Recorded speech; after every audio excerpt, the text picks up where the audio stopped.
نہیں کر سکتے۔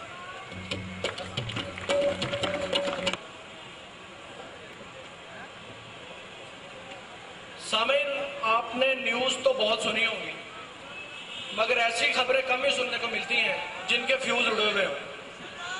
آئیے ہم آپ کو سنواتے ہیں نیوز فیوز۔ تشریف لا رہے ہیں الیکٹریکل سیکنڈ ایئر کے طالب علم عدنان علی ظفر۔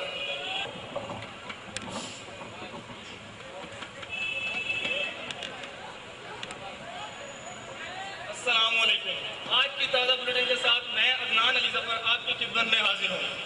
پچھلے دنوں الیکٹریکل ڈپارٹمنٹ میں بہت توڑ دیکھی گئی۔ طلبہ نے کرسیوں اور پراچر صاحب کا کلوز سرکٹ کیمرہ توڑ دیا، جس سے پراچر صاحب کا کروڑوں کا نقصان ہو گیا۔ طلبہ کو پراچر صاحب کی عدالت میں پیش کر دیا گیا اور کڑی سے کڑی سزا کی وارننگ دی گئی۔ UN کی تحقیقاتی رپورٹ کے مطابق پتہ چلا ہے کہ کیمرہ توڑنے کی وجہ عظیم صاحب تھے۔ ان کی ایکٹیویٹیز پر نظر رکھی جا رہی تھی اور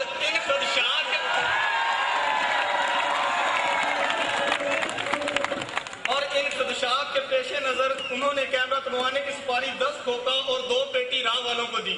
لیکن مزے کی بات تو یہ ہے کہ ان کی اپنی 2 پیٹیاں غائب ہیں۔ ہم نے 2 کمارے بزرگ صاحب کی شادی کروانے کی سرتوڑ کوشش کی، لیکن کچھ فنی خرابی کی مدعا پر ان کی شادی التوا میں پڑی ہے، جس کی وجہ سے طیب صاحب بہت پریشان دکھائی دے رہے ہیں۔ سیشنل مارکس کے بارے میں مس سارہ فاروق کی دھمکیوں کے پیش نظر اس بات کا اندیشہ ہے کہ سیکنڈ ایئر کو مندی کے رجحان کا سامنا کرنا پڑ سکتا ہے۔ نئی تحقیقات کے مطابق پتہ چلا ہے کہ ایک ریسرچ شروع کی گئی ہے، اگر پیزا اور روٹی کو ایک ساتھ چھت سے نیچے پھینکا جائے تو پیزا پہلے نیچے آئے گا، کیونکہ پیزا فاسٹ فوڈ ہے۔ جیسا کہ آپ کو پتا ہے ہمارے پراچر صاحب بہت ہی سخی ہیں، ان کی سخاوت کے قصے دور دور تک پھیلے ہوئے ہیں۔ انہوں نے سیٹ اپ میں فرسٹ پوزیشن لینے والے طالب علم کو حاتم طائی کی قبر پر لات مارتے ہوئے 200 روپے کی بھاری مالیت کی چھوٹ ماہانہ فیس میں عطا کی۔ کیا بات ہے پراچر صاحب کی۔ ایک دن الیکٹریکل کے طالب علم نے ضد کی کہ انہیں پریکٹیکل کے لیے لیب لے جایا جائے، تو پراچر صاحب نے کہا کہ طالب علموں کو لیب کی بجائے میرے آفس بھیجا جائے۔ اور اب چلتے ہیں تجارتی خبروں کی طرف۔ سینڈر ٹیسٹ میں فرحان صاحب نے UT کے سبجیکٹ میں بہت سارے طالب علموں کو فیل کر دیا۔ فرحان صاحب کے نمبر دینے میں مندی کا رجحان دیکھنے میں آیا، BC میں تیزی کا رجحان دیکھنے میں آیا، بہت سارے طالب علم پاس ہو گئے اور اس کی وجہ سر فیصل صاحب اور مس سارہ فاروق قرار پائے۔ Thank you.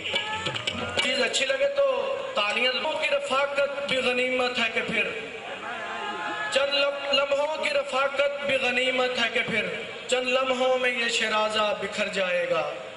اپنی یادوں کو سمیٹیں گے بچھڑنے والے، کس کو معلوم ہے پھر کون کدھر جائے گا۔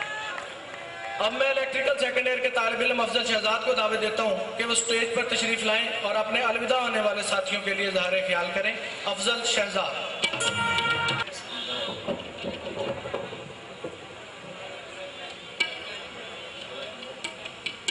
نحمده ونصلي على رسوله الكريم، اما بعد، اعوذ بالله من الشیطان الرجیم، بسم اللہ الرحمن الرحیم۔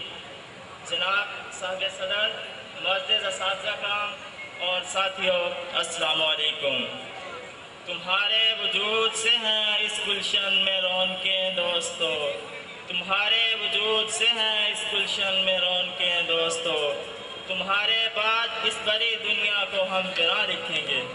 جناب صاحب صدر، ایک مغربی مفکر کا قول ہے کہ اس دنیا میں لوگ آتے ہیں جاتے ہیں، لیکن دنیا کا کاروبار ہمیشہ جاری و ساری رہتا ہے۔ ہمارے کالج کی بھی ایک چھوٹی سی دنیا ہے، یہاں سے بھی ہر سال اس کالج کے طلباء اس چھوٹی سی دنیا کو چھوڑ جاتے ہیں اور کچھ طلباء اس چھوٹی سی دنیا میں داخل ہوتے ہیں۔ ہمارے ساتھی آج سے چند سال قبل جن عزائم و مقاصد کی خاطر اس مقدس درسگاہ کی 4 دیواریوں میں داخل ہوئے تھے، آج کا دن ان کے لیے ایک سنگ میل کی حیثیت رکھتا ہے۔ سامعین گرامی، ویسے بھی انسان کو اپنے سفر کو خاص مقصد کی خاطر جاری رکھنا اور اپنے پیچھے آنے والے ساتھیوں کے لیے جگہ خالی کرنا ضروری ہے۔ اسی حوالے سے شاعر نے بھی کیا خوب کہا ہے، چلنے والے آگے نکل گئے ہیں، چلنے والے آگے نکل گئے ہیں، جو ٹھہرے ذرا وہ کچل گئے ہیں۔ میرے دوستو، یہ بھی ضروری ہے کہ آج کے بعد اکثر دوست مزید تعلیم کے حصول کے لیے یونیورسٹیوں کا رخ کریں گے اور بعض روزی کمانے کی خاطر دنیا کے میدان عمل میں اپنے کردار کا مظاہرہ کریں گے۔ میرے دوستو، آج ہم سب کے دل اس بات سے نہایت غم زدہ ہیں کہ ہمارے بڑے بھائی ہم سے جدا ہو رہے ہیں، اور ساتھ ہی ساتھ اس بات کی خوشی بھی ہے کہ وہ اپنی تعلیمی منزل کا کچھ حصہ مکمل کر لینے کے بعد یہاں سے رخصت ہو رہے ہیں۔ میرے دوستو، مسرت اور غم کے حسین امتزاج کے ان دلچسپ لمحات میں آپ کی خدمت میں عرض کرنا چاہتا ہوں کہ آج جب آپ اپنی اس مقدس درسگاہ کو چھوڑ کر دنیا کے وسیع میدان عمل میں قدم انجا فرما رہے ہیں، اس مقدس درسگاہ اور تمام اساتذہ کرام کی محبت اور شفقت سے دی ہوئی تعلیم کی مثالیں دوسروں کے سامنے پیش کرنا نہیں بھولیں گے، اور دیکھنے والوں کو آپ کا حسن عمل یہ یقین دلا سکے کہ آپ کی تربیت کرنے والوں نے اپنی بہترین صلاحیتیں صرف کرنے میں کوئی کسر باقی نہیں چھوڑی۔ ساتھیوں کو قائد اعظم کا یہ فرمان یاد دلانا چاہتا ہوں کہ کام کام اور کام۔ اسی حوالے سے ایک شعر عرض کرنا چاہتا ہوں۔ اب تو اس دور چلو، اب تو اس دور چلو جذبہ رفتار کے ساتھ، اب تو اس دور چلو جذبہ رفتار کے ساتھ، کہ راستے کانپ اٹھیں گرمی رفتار کے ساتھ۔ جانے والے بھائیوں کا یہاں گزرا ہوا عرصہ ان الفاظ میں بیان کروں گا۔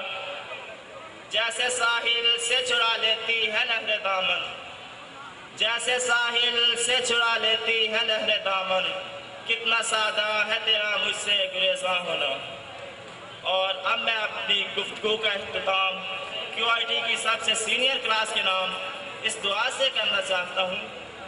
عشرت کے آسماں پر، عشرت کے آسماں پر تم چاند بن کے چمکو، عشرت کے آسماں پر تم چاند بن کے چمکو، جس باغ میں بھی جاؤ تم پھول بن کے مہکو۔ والسلام۔